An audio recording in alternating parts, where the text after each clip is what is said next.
Chapter 13. Sententiae Antiquae.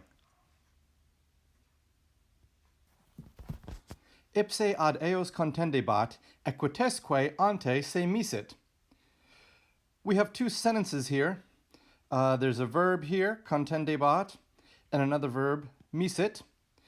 What joins them is this que, put on the back of equites.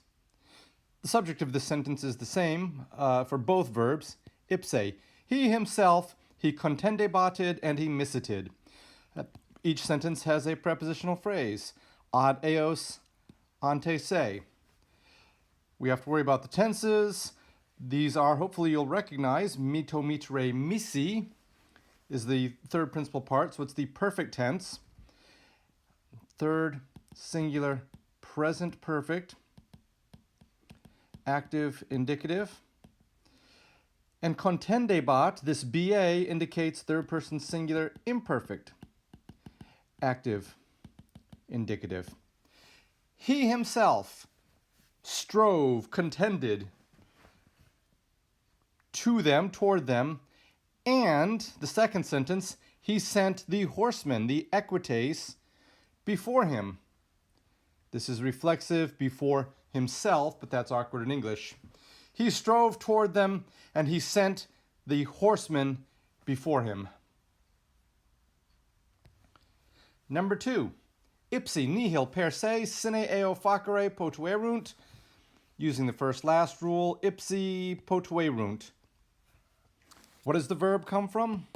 Possum, posse, potui, which means they were able, they themselves, ipse, the incentive, they were able, what? Infinitive, look for the infinitive, facere, the complementary infinitive, this is the present active infinitive, and in this case it's the complementary infinitive.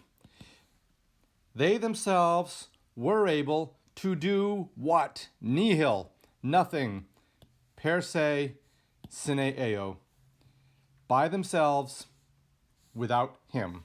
They themselves were able to do nothing by themselves without him. Number 3.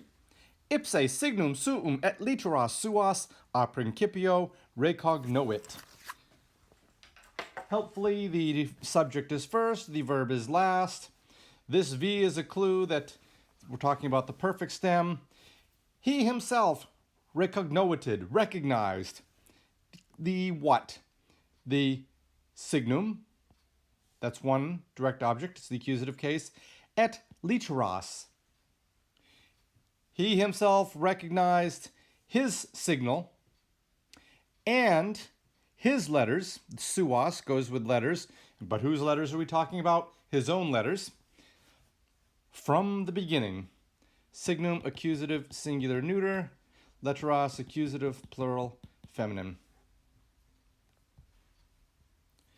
Number 4. Quisque ipse se diligit, quod quisque per se sibi carus est. Two sentences. This comma is very helpful in English. The quisque is the subject, diligit is the verb. And then we have this word here, the conjunction that means because.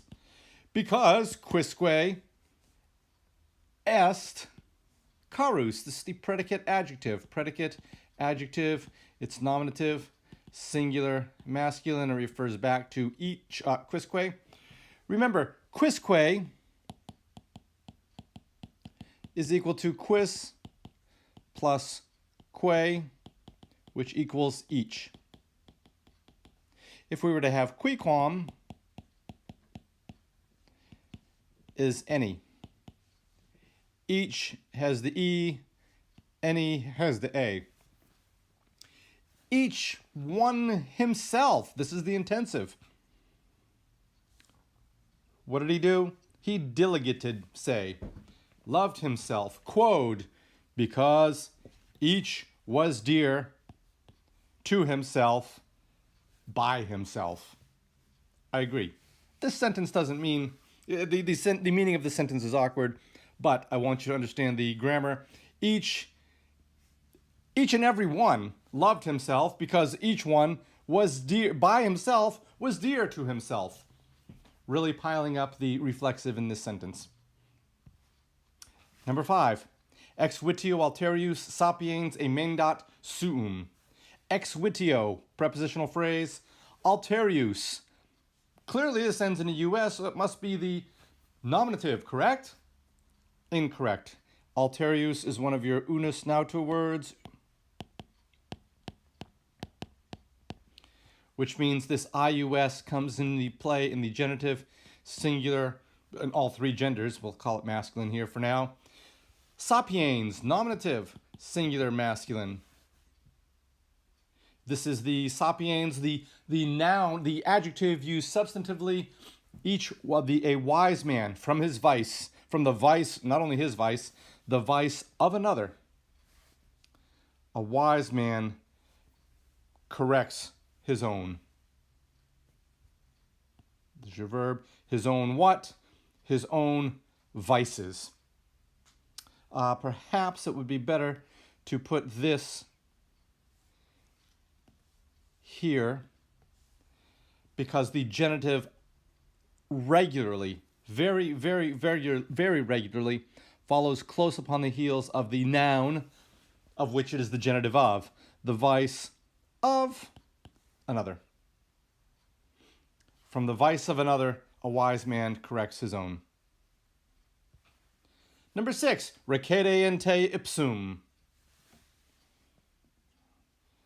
Recede in te ipsum. Recede is your verb. We don't see it often enough. It's the singular imperative.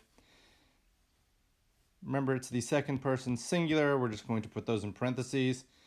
Present imperative. Recede into yourself, your own self.